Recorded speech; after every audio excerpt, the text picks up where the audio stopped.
education is standing at a crossroads. Tradition on one side, transformation on the other.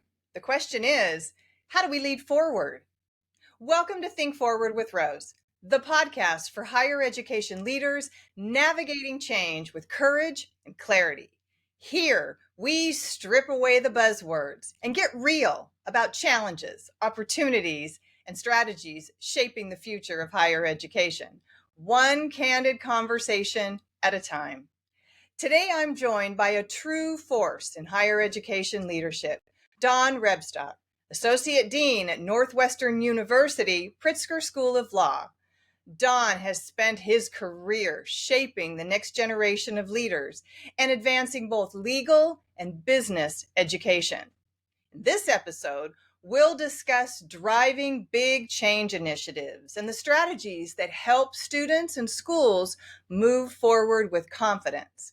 Get ready. This conversation promises to spark fresh insight and inspire bold action. Welcome to Think Forward, Don. Thank you so much for having me. Well, this conversation, as I said, I know is really going to spark wonder and curiosity. And so you have worn many hats at Northwestern, from admissions to career services to strategic initiatives. So which of those experiences has most shaped your leadership style? You know, I think it, I wouldn't say that any one in particular has shaped it the most. I think that, each one has its own unique challenges and opportunities that it presents. I think it's more the people that I've worked with. I've had the opportunity to work with 6 different deans at the law school, 7 if you count my time at Kellogg, and all of them with very different styles, all of them with very different expectations, and I think that's one of the big lessons, is that you have to be able to adapt. You have to be able to adapt to different personalities, different styles, just different expectations, and all of the time kind of keeping focus on what is the mission. At the end of the day, you're here to manage and steward the institution that you work for, and to carry forth its mission. And so always trying to keep that front and center is really, really key. So what I'm hearing you say, it's about the people. It is. It definitely is. Yeah. Well, everything's about the people. People first. That's something that I always talk about. Barbara Troutline, who is the author of Change Intelligence, she talks about change initiatives and how we lead forward. And she talks about how we lead either with our head, hands, or heart. And some of us are just naturally drawn to lead with our heart. So we're very people-centered. Others of us are drawn to that more visionary approach. And so we're about purpose. And then there's the others that are very process-oriented, very hands and very tactical. So what I hear you saying is maybe one of the first questions you ask is around the who. Who's involved? Who will be impacted? That very heart-centered. How do you respond to that? I think you're absolutely right on that. I look at let me just say up front that universities have always been a really, really complex and challenging organization to lead. And I'm speaking for presidents and deans right now. They really have it hard. You look at how complex they are and all the different constituents that they have to deal with. That are so important, from prospective students, current students, faculty, staff, alumni, the community in which they reside, prospective employers, the board of trustees, or the visiting board of alumni. It's just, myriad different constituents, and they all have their own motives and opinions, and not only separate from each other, but even within their constituencies and within their groups. And it's really, really, really hard. And it's only gotten harder in recent years. But what I will say from the outset is that I think that communication, constant communication is so important. Yeah. And it goes both ways. It's not only communicating what it is that you want to accomplish, it's listening, and it's being visible. And there's so much, I think, that leaders have to do up front before the situation arises. Right? So I think there's just so much preparation that needs to be made up front on the communication side, and I think maybe that's the place where people really kind of struggle um, when they're taking on a new role. Yeah. Those interpersonal skills that you talk about, the communication skills, the ability to communicate with influence as opposed to trying to control something that may be out of your control. I find a lot of leaders find themselves in that control space and then wonder why there's so much challenge or conflict or disruption. And so Yeah. what I'm hearing you say is, how do I communicate from a place of who I am, what I know, that I believe, what my strengths are, and how that aligns to the purpose of the organization or the change that's going on. So you mentioned that leading in higher education is a really complex job. Can you share either a story or a current personal challenge that you're experiencing right now? Whether, as I said, it's a story or an example. Ah, boy, where to start? um, in the current situation, it's no secret the amount of pressure that's been put on universities amidst all of the government actions, everything that's happened since October 7th, student protests, polarization and opposing views within your institution. And to be quite honest, no matter what decision that is being made, there are going to be significant numbers of people who are happy with the decision as well as just absolutely opposed and upset by the decision. Mm. And that's kind of, and I think that's um, it's common in a lot of situations. You have to make really difficult decisions, and again, that's kind of where I go back to the preparation. It's not so much what you do in the heat of the moment and in that situation, but it's so much of what you did leading up to that situation. Mhm. And so I guess and maybe I'm contradicting myself a little bit, but I'm gonna talk about an example actually of something that I observed many years ago, and this was actually in the heat of the situation. But I thought this was so smart and so effective and ultimately helped. We had a situation where some decisions and communications were made by our student government, and specifically by the president of the Student Bar Association. And there were many people in the student community that were deeply offended. There were differences of opinion on whether or not the issue was one of true offense or political correctness. But at the end of the day, the students put a lot of pressure on that person to step down, and they Mm. ultimately did step down. And so this really escalated. It got all over the internet and the blogs and the media and everything else. And I remember our dean of students at the time. His name was Cliff Zimmerman. Um, he made the decision in the heat of the moment that I'm going to go and basically for this week, I'm going to set up shop in our atrium, which is kind of the main gathering place and community space of our students. And Yeah. he just made himself available to have conversations and to Mm. listen. And I just think that was such a impactful move. And I bring that up because I think it's those kinds of things that leaders really need to do all the time. Yeah. They're super busy jobs, but to the extent that you can get out there and wander the halls, um, even if it's, just saying hello as you're walking by someone and having a smile on your face and showing that you're present, that you care, Yeah. it can really go a long way in building trust. And I think the best example of that actually goes back to my time at Kellogg.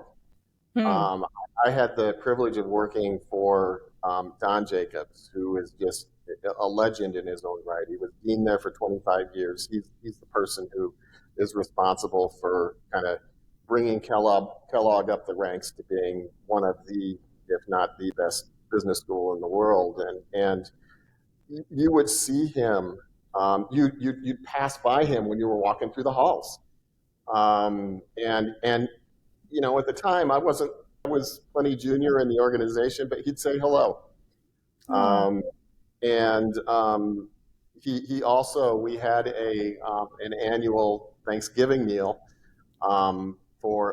primarily for, I'd say, for the international students who were still hanging around over Thanksgiving. And he would get in his chef's outfit with a chef's hat, and he would be the one who was carving the meat and handing it out. So, it's little things like that, I think, that can go a long way and really make a difference. And if you set the table early on, it's not a panacea necessarily, but it certainly can't hurt.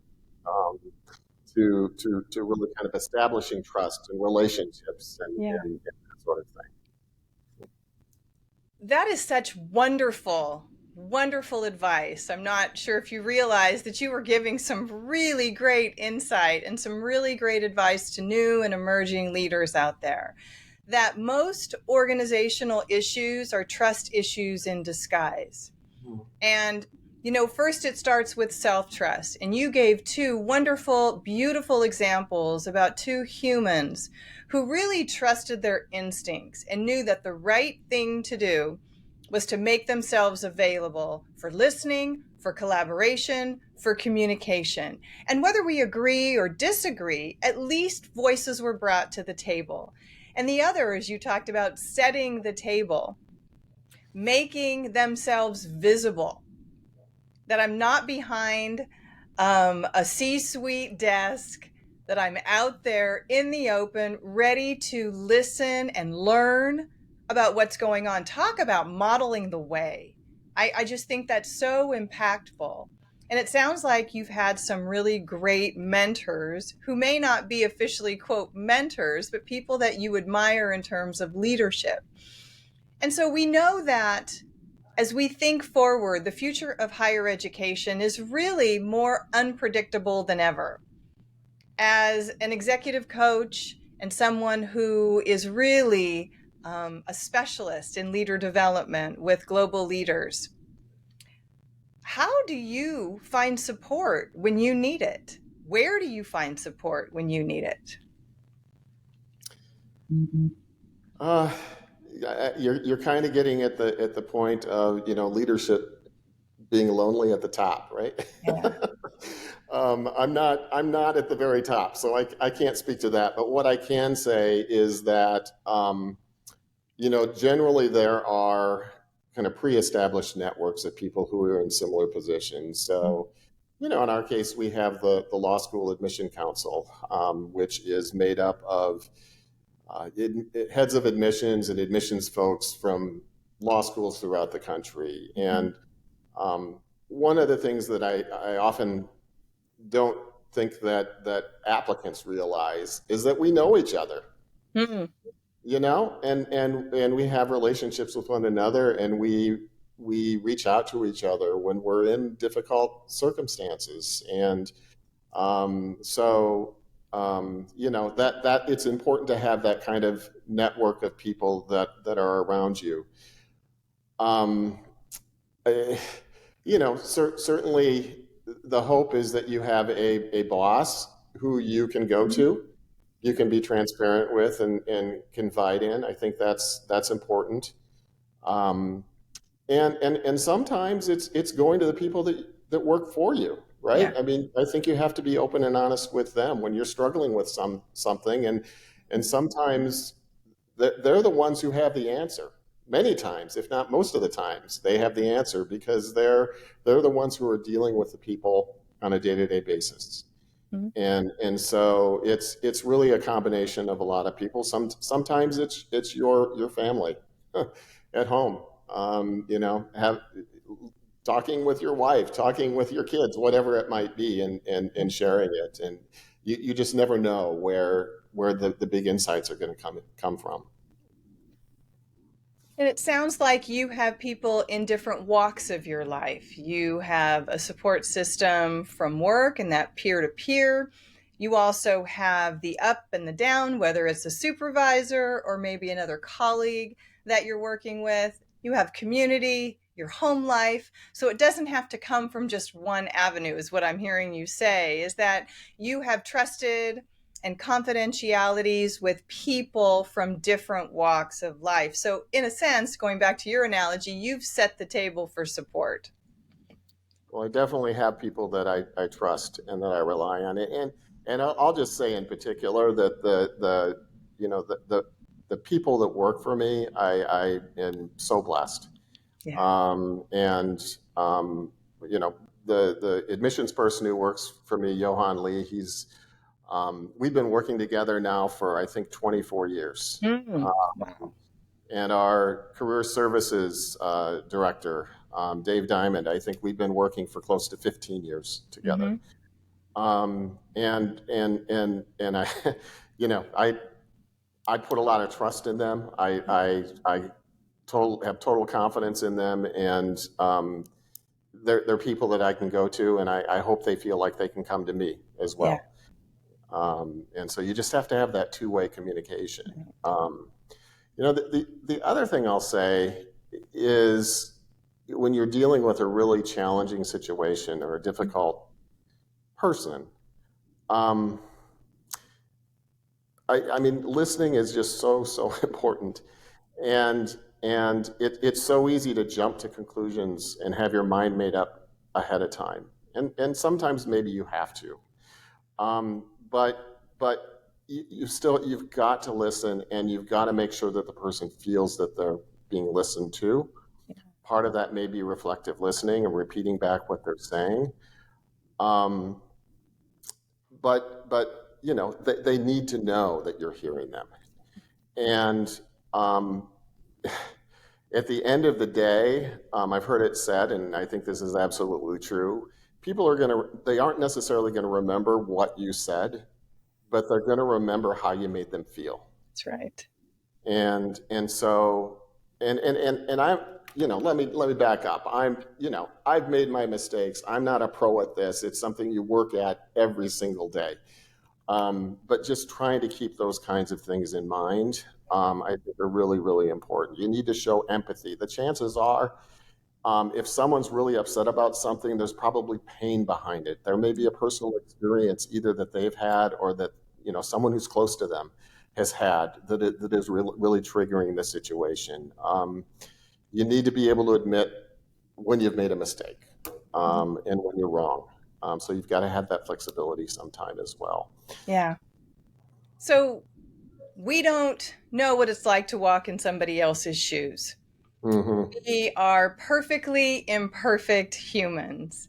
Boy, isn't that And true? our ability to make mistakes allows us opportunities not only to learn and be reflective um, intrinsically, but we also then have an opportunity to put in place something that could be creative or innovative. What's new? What's next? What's better? And I really love that. I learned from someone a long time ago, as an elementary school teacher many years ago, that we need to provide not just our students, but also ourselves the opportunity to make 1,000 little mistakes. Now, Mm. some of you out there listening, viewing may go, Rose, I don't have the opportunity to make 1,000 little mistakes. But the reason that I say that is because if we can make the little mistakes, it helps us avoid the $10 million mistake, right? And we Yeah. don't want to do that because that's really going to impact not just us, possibly our credibility, maybe even competence, but it could impact other lives as well.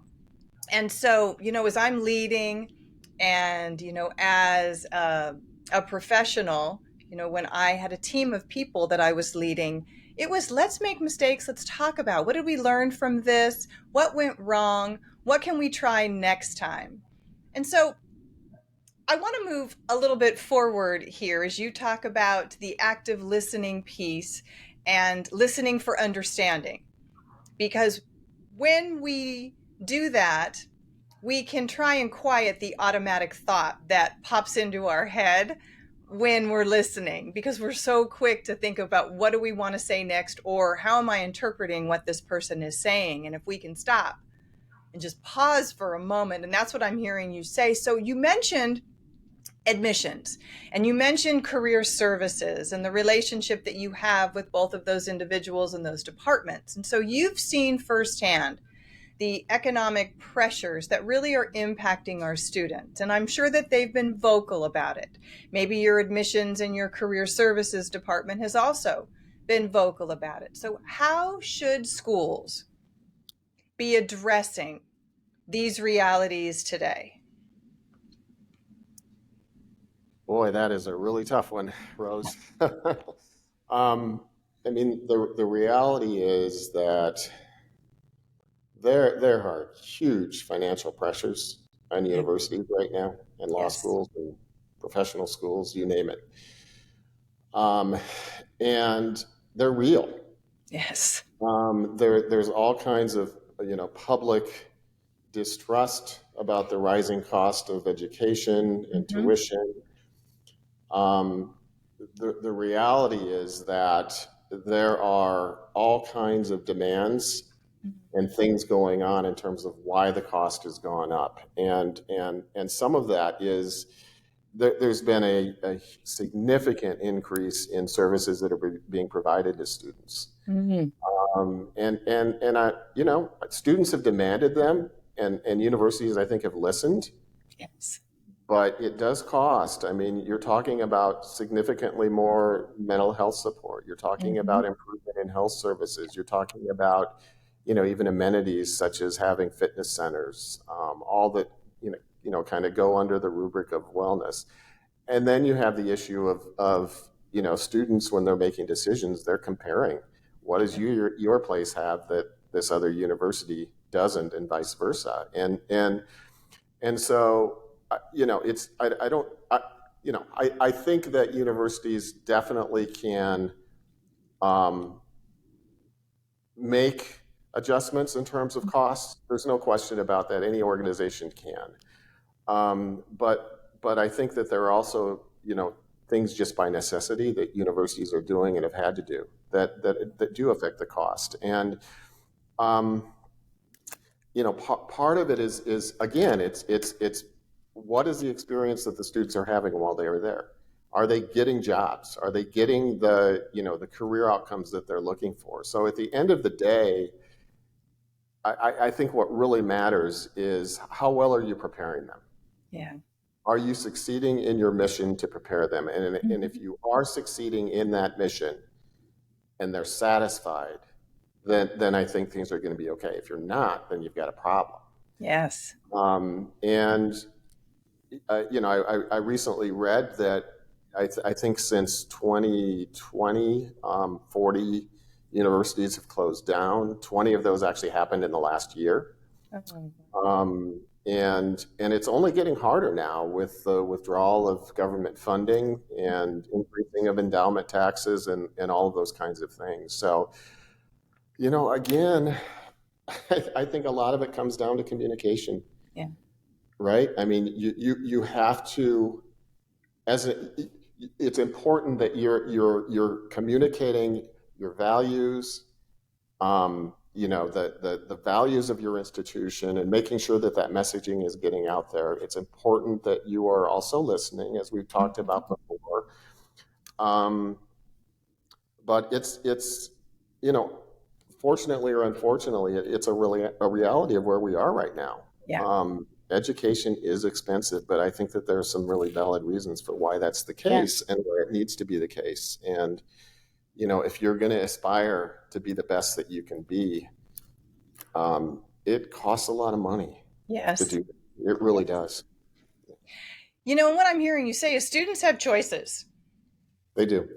If they're not getting what they want, they'll find another place to go and get it based on their needs and what's working for them right now in their life.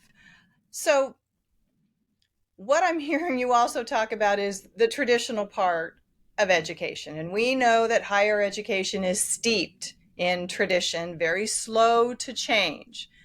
But higher education right now, as you're talking about, is really being pressed to change because our student needs are changing. The financial pressures have changed. The available dollars have changed. What we're being asked to do is changing. And so, can you share a little bit about your thoughts, your opinions about how we move forward, we think forward in this time of transition? Yeah, this is a boy. You've hit on a topic that I think is a real issue for education. Yeah. And here's what I'm going to say: it's the structure of higher education organizations is misaligned Mm. with the need to move quickly, with the need to make quick decisions. And many times those quick decisions are being, I guess, forced by your board. Mm. They're wanting quick decisions, and the structure of universities is not set up. And here's why I say that. The decision-making structure of university is one that's based on shared governance. And so there's not only an expectation, but even just the structure that's built in says that decisions have to be made with a certain level of faculty input.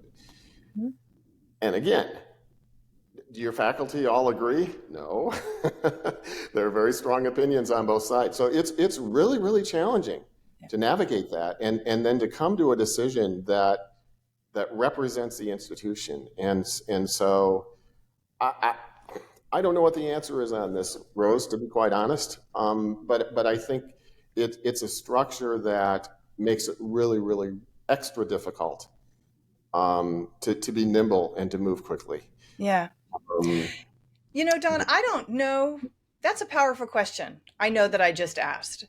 And it's a question that I wrestle with and that I have asked many times to many senior leaders, to many faculty members, and everybody in between, even to students. What does this transition period look like? And I think my point here is that we need to have the questions. And then we need to collaborate and bring people together and voices together, perspectives, opinions, outside ideas for ways to solve these problems, for ways to address these questions. I'm not sure that leaders have the answers to all of these. And I don't know if we're designed to have the answers to all of these, but we are designed to have the questions and then to accept, as you said, a people-centric approach, to listen, to be part of a conversation, to understand that we are going to disagree at times. But what we should have in common, and the place I believe we should start, is what's in the best interest of the student. that's absolutely right. That's what we're there for. Mm-hmm. Exactly. That's why we're there, which is why I started this podcast, which is why I'm very student centered, and that's the focus that I would like to bring forward. So, as we get ready to close up this conversation, if you had a magic wand, and think about it as you will, and you could change one thing about how higher education prepares students for the world, what would that be? I guess I would say that I I would like for us to spend a lot more time than we currently do speaking with employers, speaking with those who are out in the profession, getting an assessment of what it is that they need from our graduates, what are the skills and abilities that they feel they are lacking when they graduate. Um, you know, you've got to be really, really careful about being an echo chamber. Mm, yeah. You've got to get out there in the world. And if I can, I'd love to bring up out one more story where this was an Sure. example of which I thought was fantastic. So when David Van Zant was dean of law school, he was the first person that I worked for, and he was there for 15 years. Um, we went through a strategic planning process with him, and that was really the whole goal.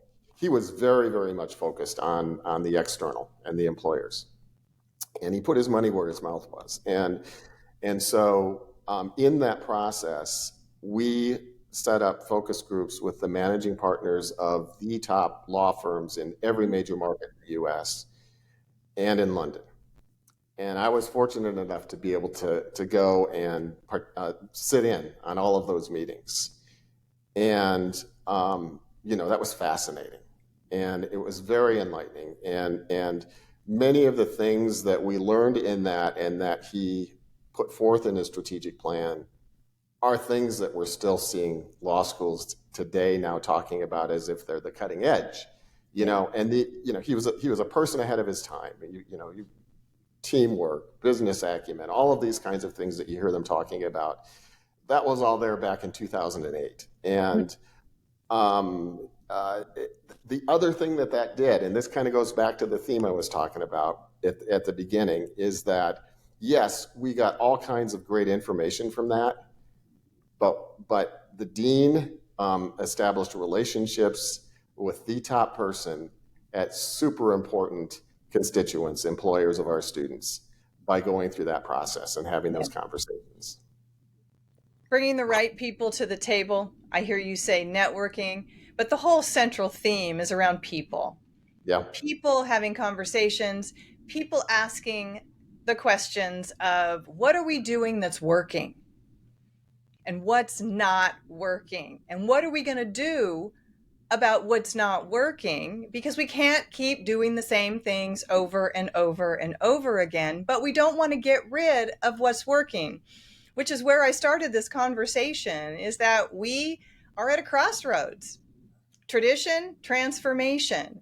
So what do we keep from the traditional aspect of higher education that we really find is beneficial? And then where do we know we need to change and transform? And are we willing to make those choices to do that? And so that's what I'm hearing you talk about from this wonderful individual and the visionary part of what they wanted to bring forward. So, all right, Don, as we wrap up, it's time for a segment that I call Fast Forward. And so it's a quick set of questions that are going to get your rapid take on leadership, life, and the future.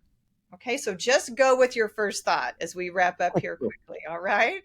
Okay. All right. So play with me for a few seconds here. Coffee or tea? Coffee. Early bird or night owl? Early bird, for sure. Early bird. A book that changed how you see leadership? Oh boy. The Inner Game of Tennis. The best advice you've received in one sentence?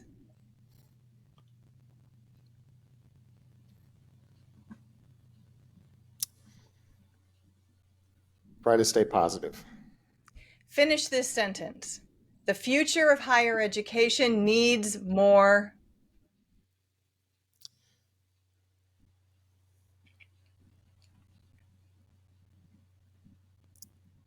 Needs more risk takers.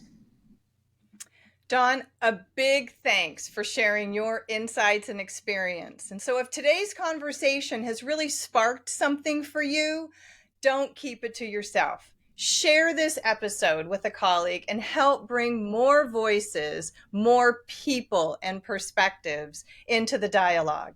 Be sure to subscribe so you never miss an episode of Think Forward with Rose, and help us reach out to more leaders like you.